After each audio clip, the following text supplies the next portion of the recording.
Bonjour les amis, j'espère que vous allez bien. Je suis Pascal Tréfingui-Colbert. On est ici dans l'état de Bahia, au Brésil, dans la réserve indigène de Água Vermelha, chez les Hommes Rouges. Qui sont ces Hommes Rouges? On verra une autre fois. Mais aujourd'hui, on va parler de trois peuples particulièrement pervers et sains en Europe. Les germano-polonais, on peut mettre dedans d'ailleurs les Autrichiens, les Allemands, et puis ceux qui gouvernent actuellement la Grande-Bretagne, c'est-à-dire la famille Saxe-Cobourg-Gotha. Ils sont les chefs de cette organisation criminelle. Dedans, on peut mettre la Lituanie, la Pologne, l'Ukraine, l'Allemagne, la Grande-Bretagne et la Suisse. Ça, c'est ce qu'on peut l'appeler l'Édom numéro 2, celle qui s'est constituée un petit peu plus tardivement au cours de l'histoire. Il y a l'Édom 1, cet Édom 1, eh bien, elle a son siège un petit peu en Ukraine, un petit peu en Grèce, Autriche, Corse, Italie, Sardaigne. C'est là l'Édom 1, la première Édom, celle de Rome. Donc on a donc l'Empire romain et ensuite son successeur qui est eh bien l'Empire de Charlemagne, le Saint-Empire romain germanique. Et comme vous le savez, à un moment, ce Saint-Empire romain germanique, il a été repris par Édom III, c'est-à-dire des gens qui étaient à cheval sur le sud-ouest de la France, sur l'Espagne et le Portugal. C'est la troisième Édom. De ces trois lieux, Édom 1 avec les Italiens, Édom 2 avec les Polonais et Édom 3 principalement avec les Portugais, on a trois puissances qui non seulement ont envahi la France après le grand abattage de la guerre de 14 et ont permis eh bien, à la République française de se maintenir encore eh bien, depuis, c'est-à-dire 110 ans de plus, un petit peu plus de 100 ans de plus, c'est bientôt fini. On demandera aux Portugais, aux Italiens et aux Polonais de dégager dans le cas du retour du roi de France en octobre-novembre 2026. Vous verrez que toutes ces populations italiennes, portugaises et polonaises, elles auront fui la France comme tout simplement des rats quittent le navire, parce que c'est ces rats qui ont permis à la République de se maintenir. Et une fois que la République se sera effondrée, ces rats repartiront. Bien entendu, il y a des Portugais qui sont complètement chrétiens et qui sont bien, il y a des Polonais qui sont complètement chrétiens et qui sont bien, il y a des Italiens qui sont complètement chrétiens et qui sont bien aussi.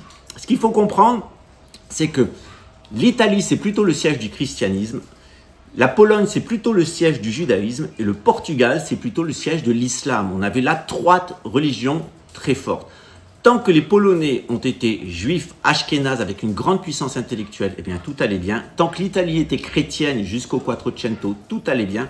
Et tant que l'Espagne, le Portugal et le sud-ouest de la France étaient musulmans, tout allait bien. Mais à partir du moment où juifs, chrétiens et musulmans sont partis, on est rentré dans une grande tribulation. On est rentré dans les 1260 ans du satanisme qui devrait nous amener en 2028. Alors, je vais vous montrer ça sous forme de figure très rapide, et puis on va faire de la généalogie pour comprendre pourquoi on a un problème avec ces Édomites, d'où ils sortent, et vous allez voir que c'est lié à une très vieille histoire. C'est lié à Samaël ou Samuel, un ange déchu, un pervers, un psychopathe, hein, c'est un ange rouge, un ange rouquin, un ange du feu, qui est apparu sous la forme d'un serpent à Ève, qui l'a séduite et qui a donné naissance à une humanité complètement démoniaque, criminelle. Cette humanité, c'est celle de Caïn, les Caïnites, dont les gens de groupe sanguin A sont les héritiers.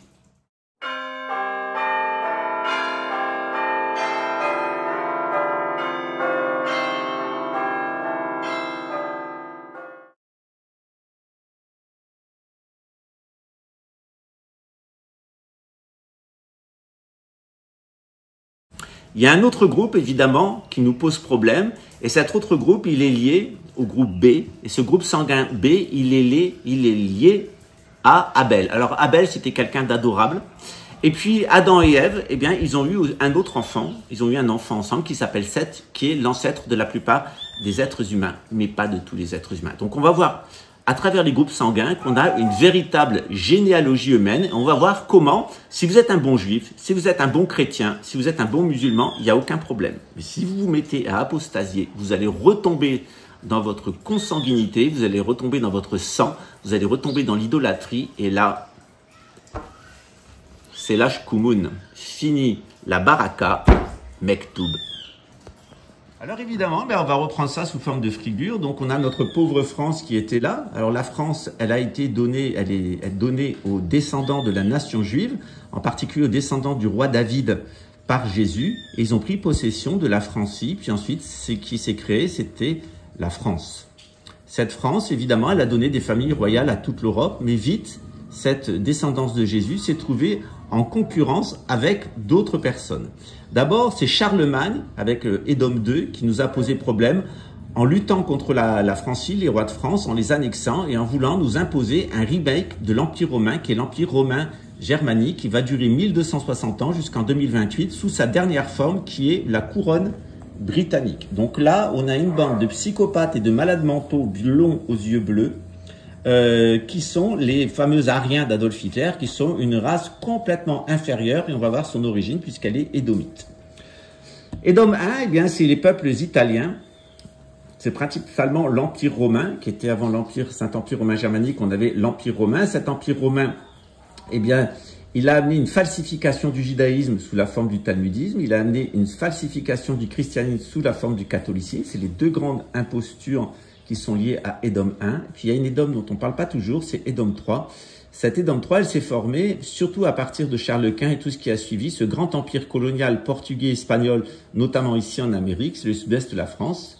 Et on s'aperçoit que ces trois lieux étaient les trois foyers de peuplement d'une race antédiluvienne dont nous avons entre 0,7% et 4% des gènes, que l'on appelle les néandertaliens, et dont les gènes rendent les gens, lorsqu'ils sont activés, notamment par la pollution électrique, ces gènes rendent les gens menteurs, voleurs et assassins, ou tout du moins schizophrènes, pédophiles, consanguins, menteurs, confus, vendeurs de drogue, drogués, cannibales et criminels. C'est toute la racaille néandertalienne qu'on a tous dans nos gènes, très peu ici en Amérique du Sud, très peu en Afrique, un peu moins en Asie, mais beaucoup en Europe. C'est ces fameux néandertaliens ou ariens avec leurs trois foyers de peuplement.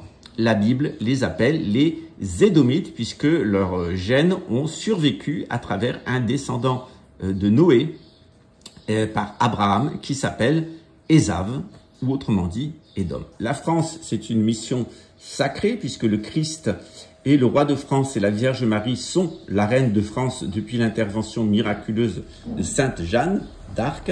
Et on s'aperçoit que lorsque la monarchie a péché, notamment avec Louis XIV, eh bien, il a péché plusieurs fois, une première fois avec Philippe le Bel, puis ensuite avec Louis XIV et son culte solaire. Eh bien, on a eu 3 rois et demi, c'est-à-dire Louis XIV, Louis XV, Louis XVI et un petit peu Louis XVII. Et ils ont amené la France à la destruction, l'installation de la République. Et cette République n'a pu tenir que d'abord à cause du Corse Napoléon Bonaparte. On se souvient que à cause de l'union de la couronne de France avec les Polonais, les rois de Pologne, eh bien, on a hérité de la Lorraine, ce qui a amené une guerre avec cet ensemble. Et évidemment, la couronne de France a eu maille à partir avec cet espace sur lequel il y a une grande partie du chemin de Compostelle. Et je reviendrai une autre fois sur cette thématique. Mais on a là 3 peuples qui posent problème et qui ont permis à la République française de se maintenir. Après la guerre de 14 avec les Polonais qui sont venus travailler massivement, puis ensuite ça a été les Italiens et ensuite ça a été les Espagnols et les Portugais, soit qui fuyaient la guerre d'Espagne, soit qui fuyaient le retour au pouvoir de la monarchie avec Franco. Donc ces 3 migrations économiques principalement, eh bien elles ont permis à la République de se maintenir et de continuer à persécuter notre beau pays jusqu'à la fin des temps. Cette migration germano-polonaise, italo-autrichienne ou italo-grecque et espagno-portugaise, eh bien, on va la retrouver dans 3 monarchies assez singulières que l'on appelle le Benelux. Beaucoup de Portugais et d'Espagnols vivent au Luxembourg. On trouve une très grande quantité de Portugais à l'intérieur de l'armée de la police luxembourgeoise, véritablement pour le pire, puisqu'ils n'ont aucun respect pour le grand-duc et ils se sentent luxembourgeois nationalistes, alors qu'ils n'ont bien souvent pas une goutte de sang luxembourgeois. Il y a évidemment en Hollande le problème de la famille royale de Hollande, qui est Saxe-Cobourg-Gotha. Je rappelle que le mari de la reine Béatrix, la propriétaire de Shell, était un nazi impliqué dans la Shoah et que c'est lui qui a créé le groupe de Bilderberg et cette famille est complètement impliquée dans la gouvernance mondiale. En Belgique, eh bien, c'est le roi Léopold et ses descendants d'origine italienne notamment, qui ont accueilli toute cette main-d'œuvre italienne venue d'Italie et qui ont aidé la Belgique à faire la première révolution industrielle avant même l'Angleterre. Et tout l'argent italien, tout l'argent du Quattrocento, tout l'argent de Venise, de Gênes et de Florence est investi évidemment en Belgique lors de la première révolution industrielle, celle de la Belgique. La Belgique était la première puissance mondiale économique. Elle s'est construite sur le martyre des Congolais. On a là trois monarchies assez singulières, trois peuples assez singuliers qui sont impliqués à la fin des temps, principalement parce qu'ils ont un très grave problème génétique.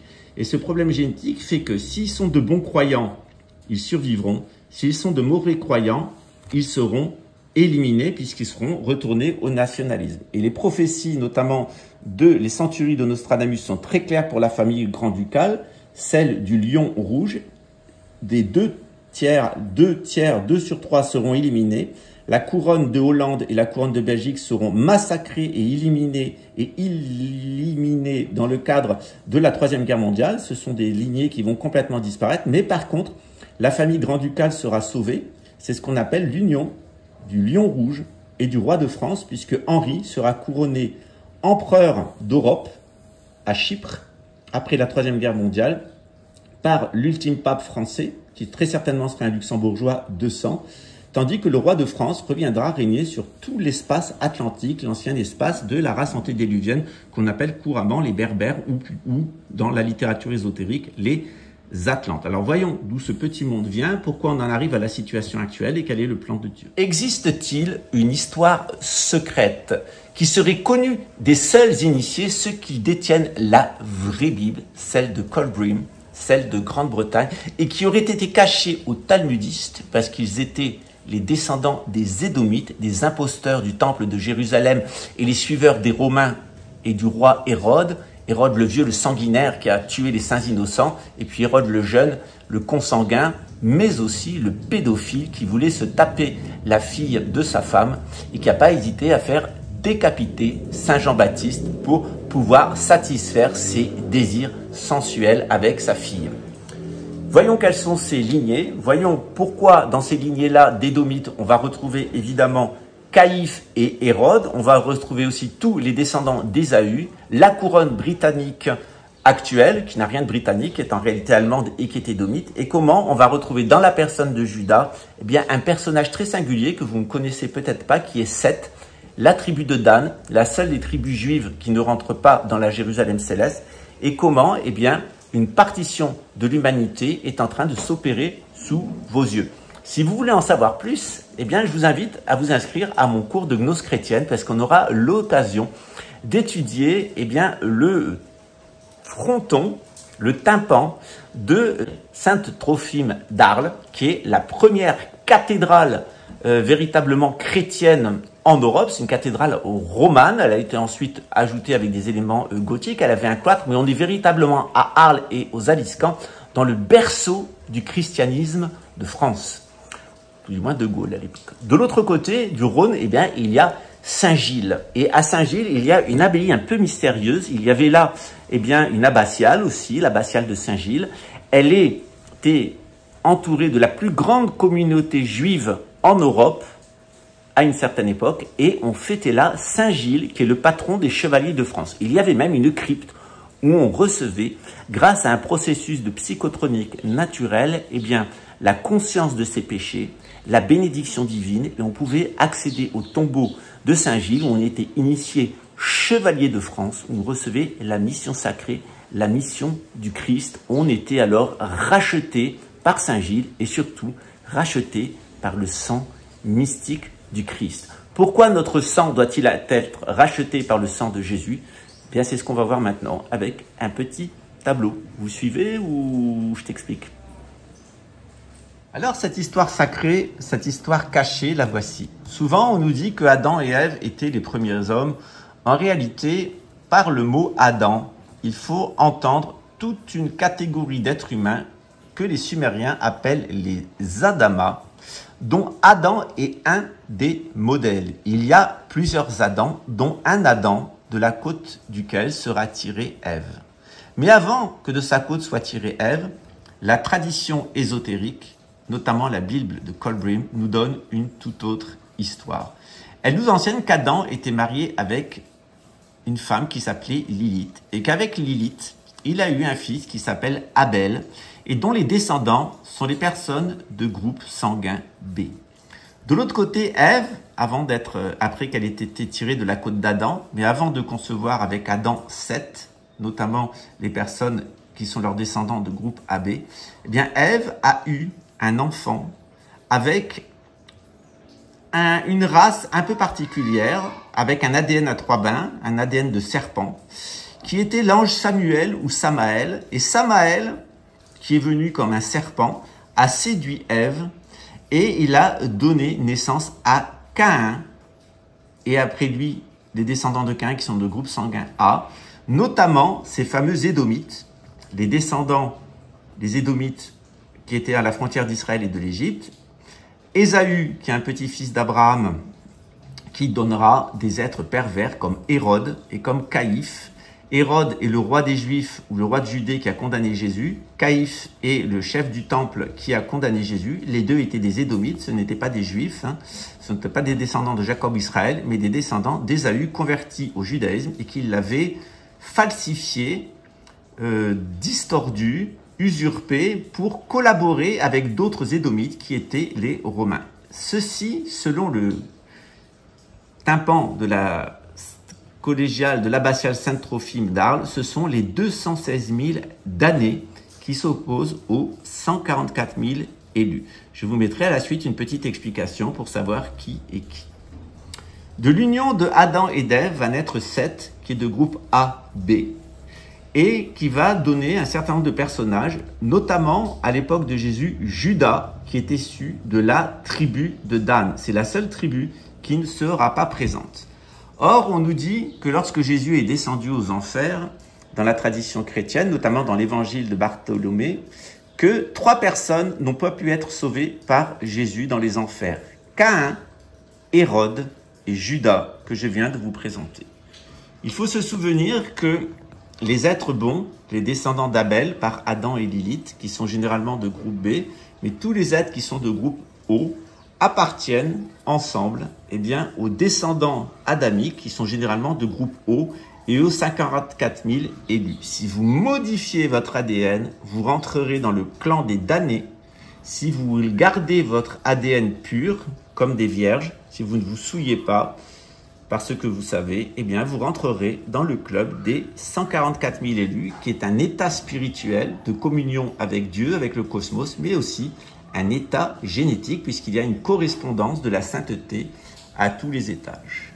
Alors d'après vous, dans ce schéma, qui sont les fils du serpent qui vont être destinés à servir d'alimentation et de sachet de protéines, et qui sont les élus qui vont pouvoir jouir de la terre et l'administrer comme du temps de nos pères vertueux. Ça, c'est à vous de le Alors voilà, je vous ai présenté aujourd'hui une partie de notre cours de gnose chrétienne. N'hésitez pas à vous y inscrire, il y a encore une place. Voilà, si vous voulez vous inscrire au cours de gnose chrétienne, ça va commencer ce dimanche. Mais vous pouvez de toute façon le rattraper en cours de route. Si vous ne pouvez pas vous offrir ce cours, contactez-nous tout de même. Il y a encore une bourse, il y a une place entière et une bourse qui sont disponibles. Donc n'hésitez pas à nous contacter à l'adresse qui est inscrite en dessous, l'actualité synarchique tout collé @gmail.com, l'actualité synarchique @gmail.com ou sur WhatsApp au +55 21 97 967 93 77.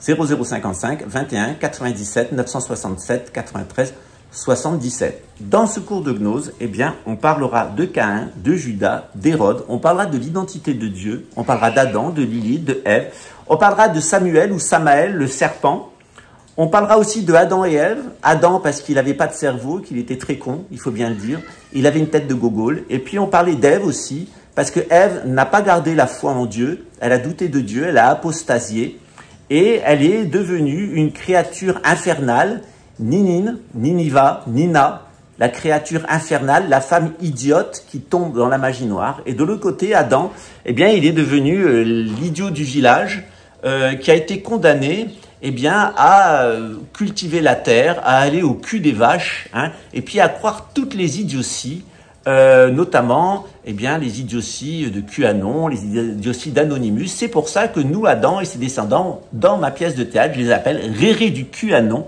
Et comment Ève, la juive apostate, eh bien, je l'appelle Ninine présidente, parce qu'elle voulait présider à tout, et surtout, elle voulait zigouiller ses enfants et droguer tout le monde. Voilà, vous le voyez, j'ai plusieurs façons de présenter mon cours. Sous la forme d'un cours de gnose, et eh bien, c'est les meilleurs étudiants qui vont venir là pour recevoir le cours de gnose, mais aussi pour le grand public, pour que ça rentre dans l'inconscient et que les choses soient comprises, eh bien, j'ai ma pièce de théâtre, Sa conspiration, où je me moque de la théorie de la conspiration et surtout je souligne que, eh bien, que ça soit le système ou la théorie de la conspiration, c'est la même chose et ces deux systèmes sont faits pour cacher l'existence des Édomites et des Cananéens et plus précisément des Khazars. Comme vous le savez, il y en a dans le monde entier. Partout où vous allez retrouver des Polonais.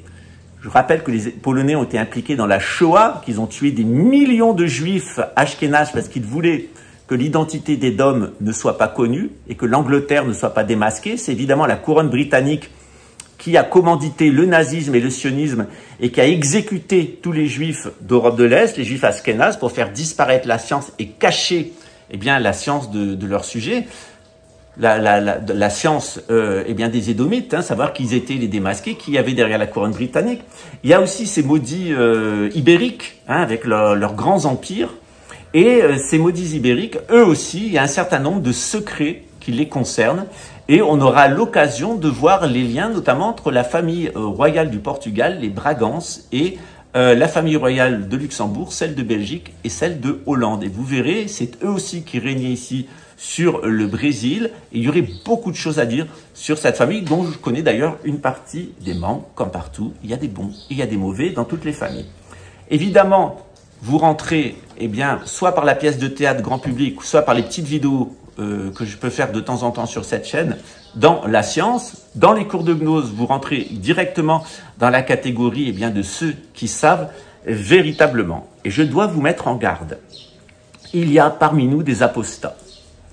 Et l'apostasie, ça se fait de plusieurs façons. La première apostasie, c'est l'apostasie religieuse. C'est quand on quitte sa religion pour rentrer dans une secte.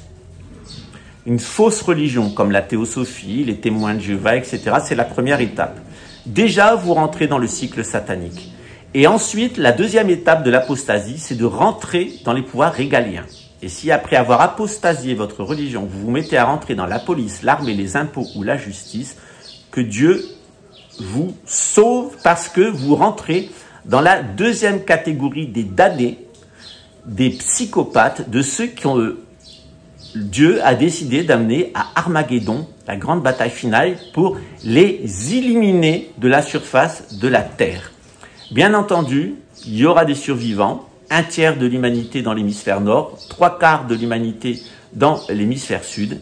Et vous, qu'avez-vous choisi? Est-ce que vous avez choisi, eh bien, quoi qu'il en coûte, de croire le système ou QAnon et les conspirationnistes? L'un ou l'autre, c'est la même chose. Et vous allez rester dans l'hémisphère nord, tout en sachant que dans l'hémisphère nord, eh bien, vous pouvez quand même survivre. C'est 1/3 des gens qui vont survivre. Mais pour cela, il faudra être de vrais croyants et avoir la bonne réaction pendant les 3 jours de ténèbres. Je vous renvoie à la chaîne La Fin des Temps de notre ami breton et aux prophéties de Sainte Julie Gianni, notre parente bretonne. Évidemment, eh bien, vous pouvez aussi aller dans l'hémisphère sud, mais c'est pas pour autant que vous serez tiré d'affaire, puisqu'il y a seulement 3/4 de l'humanité de l'hémisphère sud qui survivra, il y a 1/4 qui disparaîtra. Serez-vous au bon endroit? Vous n'y serez pas? Bien, c'est à vous de le savoir. Et vous alors, qu'est-ce que vous allez faire et qu'est-ce que vous en pensez? Je vous le répète une fois de plus, puisque actuellement j'ai affaire à une personne qui a apostasié les témoins de Jéhovah pour entrer ensuite dans l'armée luxembourgeoise, qui a payé des fonctionnaires brésiliens pour me harceler, et qui est non seulement un apostat des témoins de Jéhovah, avec toutes les malédictions qui va avec, et qui en plus, une fois qu'il a été dans l'armée luxembourgeoise, en tant que conseiller technique ici au Brésil, m'a harcelé, a participé à la tentative de m'assassiner, et qui est directement en contact avec Louis Armand, le délégué de la 42e DP, tout le groupe Witowski, etc., puisque tout ça, ça a été monté par la sûreté, l'armée et la police luxembourgeoise, notamment la tentative de m'assassiner. Je vais le mettre en garde une fois de plus en lui rappelant le sort du mari du consul d'Allemagne. Et que s'il n'a toujours pas compris ce qui va lui arriver en tant qu'édomite, en tant qu'apostat, et en tant que personne au service des pédophiles, des vendeurs de drogue et des assassins à l'intérieur du Grand-Duché de Luxembourg, c'est qu'avant son châtiment, Luxembourg va avoir l'opportunité de se nettoyer. J'ai eu l'occasion d'en parler avec les plus hautes autorités luxembourgeoises.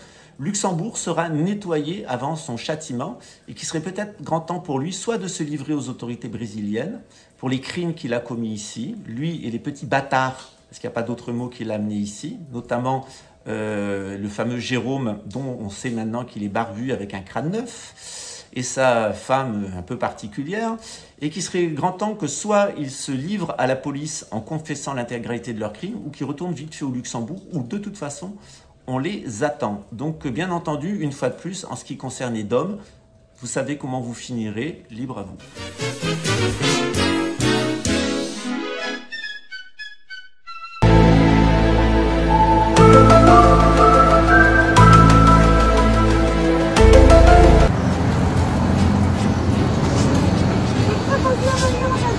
Eu tô chamando o Zetinho, o Black Friday da TOC.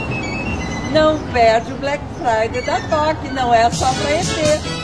Boa noite, patriotas. Hoje é 24 de dezembro de 2022. É noite de Natal. Eu poderia estar em casa fazendo a ceia com a minha família, mas estou na porta do batalhão de infantaria lutando por um Brasil melhor, porque está confirmado, repito, confirmado, que daqui a pouco Papai Noel vai chegar, não com a roupa vermelha comunista, mas vestido de verde e amarelo, em seu trenó, trazendo de presente a liberdade e a democracia que os cidadãos de... Bom dia, patriotas. Hoje é 1º de janeiro de 2023, um dia muito triste, ó.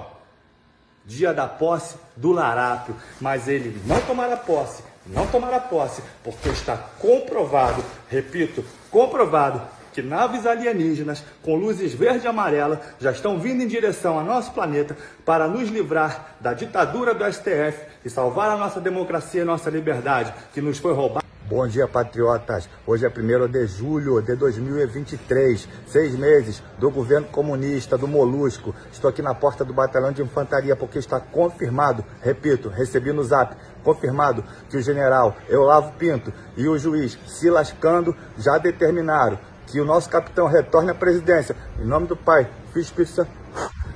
Retroceder jamais. Retroceder jamais. Retroceder. Boa tarde, patriotas. 1º de janeiro de 2024, um ano de governo Lula. Meu aluguel baixou, meu salário aumentou, a picanha tá mais barata. Então chega essa parada, mano. Chega, não aguento mais falar assim, ó. Carninha na brasa, ó. Vamos ser felizes, é Lula mesmo, é. Não tem jeito. Tá na hora do Jair, tá na hora do Jair. É o quê? Jair embora, arruma suas malas, tá no pé e vai-se embora. Gastando dinheiro, comprando Viagra. É o preguiçoso que nunca trabalha. O Jair não vale nada. Tem apoio de Cunha e sua laranjada. O Jair não vale nada. O jovem sem emprego, ele fazendo piada. O Jair não vale nada. Tchau, tchau, tchau. Ninguém tá aguentando mais. Já passou da hora. Vai comprar vacina, só falando aqui na casa da tua mãe. Respeito. Só Deus me tira da cadeira presidencial.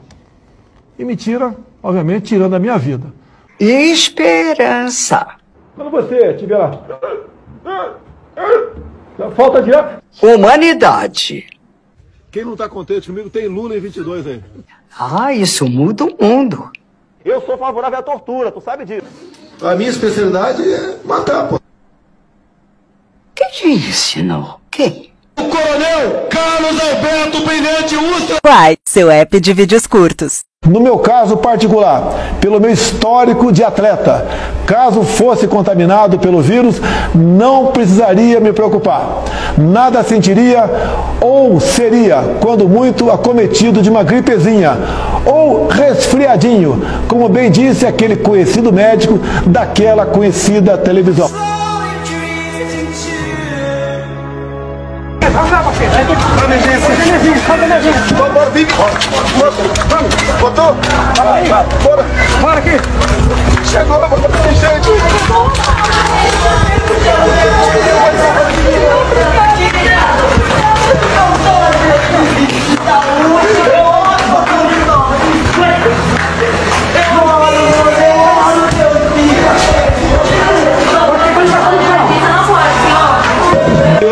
coveiro, tá vendo? Presidente, mais uma coisa, como foi a reunião? Não sou coveiro. Tá? Como que foi? Ultrapassou o número de mortes da China hoje. O Brasil E daí? não vai. Lamento, quer que faça o quê? Eu sou Messias, mas não faço milagre.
O presidente não está preocupado, não.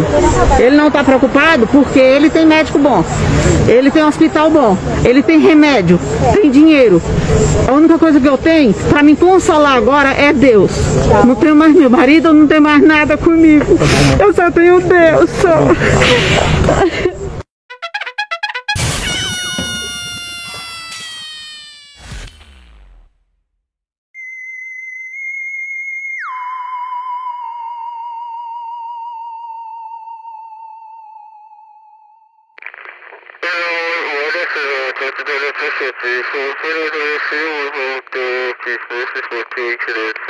What